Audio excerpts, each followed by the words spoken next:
तो आज का पहला टॉपिक है रियल अकाउंट। तो रियल अकाउंट का जो रूल होता है वो होता है debit what's comes in and credit what's goes out. ये आपको याद करना पड़ेगा, याद नहीं करोगे तो आपको पता नहीं पड़ेगा कि आपको एंट्री कैसे करनी है। मैं वापस दोहराती हूँ, रियल अकाउंट का रूल है debit what's comes in and credit what's goes out. Comes in यानी आना, गोज आउट यानी जाना। तो जो चीज़ आएगी उसे हमको करना है डेबिट और जो चीज़ जाएगी उसको हमें करना है क्रेडिट। सेकंड है पर्सनल अकाउंट। पर्सनल अकाउंट का रूल क्या होता है, डेबिट रिसीवर, जो रिसीव कर रहा है वो डेबिट होगा और क्रेडिट द गिवर, और जो दे रहा है वो क्या होगा, क्रेडिट होगा। And third nominal account, debit all expenses and losses. जितने भी आपके एक्सपेंसेस है और जितने भी आपके लॉसेस है उन सबको आपको क्या करना है, डेबिट करना है। And credit all incomes and gains, और जितनी भी आपकी इनकम है और आपके जितने भी गेन्स है उसको हमको क्या करना है, क्रेडिट करना है। तो आज जो हम पढ़ेंगे एंट्री कैसे होती है और एंट्री किस प्रकार से की जाती है, ये बहुत बेसिक है, ये आपको लर्न करना है और इतना कोई बड़ा काम नहीं है, आपको फटाफट से हो जाएगा। तो बहुत बेसिक सी यही है। तो मैं आज से स्टार्ट करती हूँ, ठीक है। तो यहाँ पे मैंने सिंपल तरीके से इस तरीके से बना रखा है, डेट, पर्टिकुलर, LF, डेबिट और क्रेडिट। ये मैंने शॉर्ट एंड सिंपल आपको समझाने के लिए बताया है, ठीक है। और यहाँ पे आप चाहो तो आप नरेशन भी लिख सकते हो, जो भी आपकी एंट्री के बाद जो आपको नरेशन लिखना है तो आप लिख सकते हो। और फर्स्ट हमारी जो एंट्री है वो है फर्नीचर परचेज फॉर कैश 3000। तो इसमें फर्स्ट एंट्री हमारी क्या है, फर्नीचर परचेज्ड। हमने कुछ चीज़ परचेज्ड की है, क्या की है, परचेज की है, और कितने में करिए, यस वेरी गुड, 3000 में आपने। फर्स्ट एंट्री हमारी फर्नीचर परचेज फॉर कैश 3000। हमने कुछ चीज़ परचेज की है तो हमारे पास क्या आया है, कुछ आया है, क्योंकि हमने परचेज किया है तो फर्नीचर परचेज मैंने किया है और 3000 में किया है। तो अगर मेरे पास कुछ चीज़ आ रही है तो उसको मुझे क्या करना पड़ेगा, डेबिट करना पड़ेगा, क्योंकि ऑब्वियसली मेरे पास फर्नीचर आ रहा है ना। अगर मैं कुछ चीज़ परचेज कर रही हूँ तो मेरे पास सामान आ रहा है, तो furniture account DR to cash. इस तरीके से आपको लिखना है, furniture account DR to cash. Second entry है machinery purchase for cash. Machinery मैं परचेज कर रही हूँ, ठीक है, तो मशीनरी मेरे पास आ रही है। और जैसे कि मैंने आपको पहले बताया था, debit what's comes in and credit what's goes out. जो जा रहा है आपको क्या करना है, उसको क्रेडिट करना है, जो आ रहा है आपको उसको डेबिट करना है। तो फर्नीचर जब परचेज कर रही हूँ मैं, तो फर्नीचर खरीद रही हूँ, तो फर्नीचर मेरे पास आ रहा है। अब जो चीज़ आ रही है उसको तो मुझे क्या करना पड़ेगा, डेबिट करना पड़ेगा। और जा क्या रहा है, मेरे साथ पैसा जा रहा है, क्योंकि फर्नीचर में खरीदूँगी, फ्री में तो खरीदूँगी नहीं।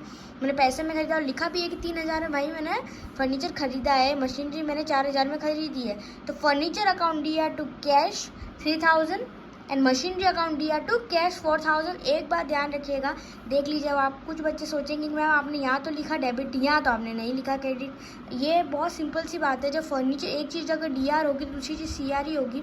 उसके लिए हमें CR लिखने की ज़रूरत नहीं, आपको 2 लिखना है। ये देख लीजिए, 2 आप लिखोगे, उससे सामने वाले को पता चल जाएगा कि वो चीज़ क्रेडिट है।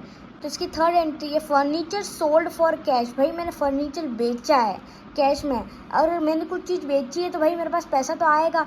और जब मैंने आपको पहले ही बताया है कि what's comes in debit, debit what's comes in, जो आ रहा है मुझे उसको क्या करना है, डेबिट। अगर मैं कुछ चीज़ बेचूंगी तो मेरे पास क्या आएगा, पैसा आएगा। तो जो चीज़ पैसा अगर मेरे पास आया है तो मुझे उसको क्या करना है, डेबिट करना है। तो क्या होगा, cash account DR to furniture. जितने में भी लिखा है अमाउंट लिख सकते हो, मैंने अमाउंट नहीं लिखा है, मैंने सिर्फ आपको समझाने के लिए एक एंट्री लिखी थी, फर्नीचर सोल्ड फॉर कैश, तो cash account DR to furniture. Second है पर्सनल अकाउंट। पर्सनल अकाउंट का मैंने बताया था आपको रूल क्या है, debit the receiver and credit the giver. और ना क्रेडिट पेमेंट इसमें अक्सर आता है। फर्स्ट अब मैं एंट्री में आपको एंट्री समझाती हूँ। फर्स्ट एंट्री क्या है, machinery purchase for cash.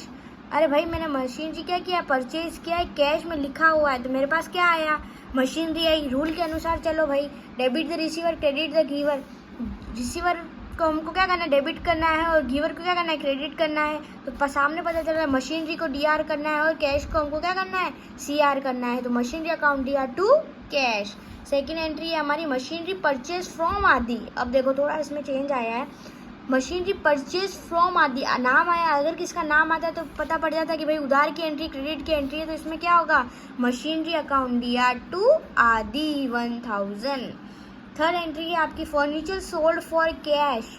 Furniture बेचा है मैंने कैश में, तो वो कैश आया है, तो कैश अकाउंट DR टू हमारा आ जाएगा फर्नीचर। थर्ड है, फोर्थ है आपकी entry, furniture sold to Mohan, मैंने मोहन को फर्नीचर बेचा है। तो रूल के अनुसार देख लो भाई, डेबिट द रिसीवर और क्रेडिट द गिवर। अब रिसीव किसने किया है, मैंने बेचा किसको है, मोहन को बेचा, तो मोहन के पास तो आया है, तो मोहन दिया टू फर्नीचर। कैश पे टू रोहन, रोहन को कैश पे किया है, तो क्या होगा, रोहन टू कैश, या मैंने गलती से राम लिख दिया है, यहाँ पे होगा रोहन टू कैश। है आपका नॉमिनल अकाउंट, तो नॉमिनल अकाउंट का debit all expenses and losses and credit all incomes and gains. पहली एंट्री इसकी ये बनती है सैलरी पेड। अब यार आपने सैलरी दी है, ठीक है ना, तो एक तरीके से तो आपने किसको पैसा दिया है, पे किया है आपने, पे, ठीक है ना, 1000 आपने पे किया, तो ऊपर आप रूल पढ़ लो एक्सपेंसेस एंड लॉसेस। भाई एक्सपेंस ही है सैलरी, तो एक्सपेंसेस हमारा क्या होगा, डेबिट होगा, तो हमको सैलरी को क्या करना पड़ेगा, डेबिट करना पड़ेगा, तो सैलरी अकाउंट दिया टू कैश। सेकेंड है इंटरेस्ट पेड, इंटरेस्ट पे किया, ये भी एक तरह का एक्सपेंस है। इंटरेस्ट अगर आपने कुछ चीज़ पे की है तो आपका एक्सपेंस ही हुआ ना, तो आपको क्या करना पड़ेगा, इंटरेस्ट अकाउंट दिया टू कैश। थर्ड एंट्री है रेंट रिसीव्ड, अगर यहाँ पेड होता तो एंट्री कुछ और होती, पर यहाँ पे क्या है, रिसीव, रेंट हमने रिसीव किया है। कुछ चीज़ें हमारी लिए क्या है, इनकम है, तो इनकम हमारी क्या होती है, रूल के अनुसार इनकम एंड गेन्स होती है हमारी क्रेडिट। तो हमारी इनकम क्या है, रेंट रिसीव्ड, हमने रेंट लिया है, हमारे पास रेंट आया है, तो क्या हो जाएगा, वो क्रेडिट हो जाएगा। तो ऊपर क्या होगा, कैश अकाउंट दिया टू रेंट, क्योंकि इनकम्स और गेन्स हमको करना है क्रेडिट, और जितने भी एक्सपेंसेस लॉसेस उनको हमको करना है डेबिट। तो रेंट हमारे लिए क्या है, क्योंकि हमने रिसीव किया है, अगर हम पे करते तो कुछ और एंट्री होती है, पर हमने यहाँ रिसीव किया है, तो हमारे लिए क्या हो जाएगी, क्रेडिट हो जाएगी। तो इसकी एंट्री इस तरीके से बनेगी, कैश अकाउंट दिया टू रेंट। मैं आशा करती हूँ कि आपको ये तीनों अकाउंट अच्छे समझ में आ गए होंगे, पर्सनल, रियल और नॉमिनल अकाउंट। और अगर वीडियो अच्छी लगी तो वीडियो को लाइक कीजिएगा। Thank you so much watching guys, bye.